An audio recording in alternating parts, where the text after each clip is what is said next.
Allora, la perdita di personale è legata esclusivamente all'appesantimento delle condizioni lavorative, perché la richiesta, che una volta era fortemente orientata alle situazioni di emergenza, adesso si è arricchita della cronicità e di tutta una serie di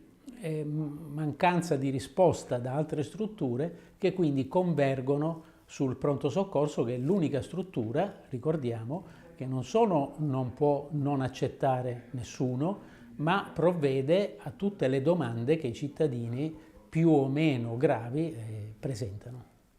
Allora occorre un nuovo patto, perché nel tempo quella che una volta era una relazione importante tra il medico di famiglia o altre strutture territoriali era mantenuta, adesso si è aggravata, diciamo, questa distanza proprio per la pressione che viene dalla società, perché i bisogni di salute sono aumentati anche attraverso una medicalizzazione di tutta una serie di aspetti che prima erano demandati alla soluzione individuale o dentro le famiglie. I cittadini sono più soli, si informano sui social, aumentano la richiesta. Questo nuovo patto dovrebbe essere costruito attraverso un colloquio sempre più diretto tra il medico che gestisce il paziente e l'ospedale,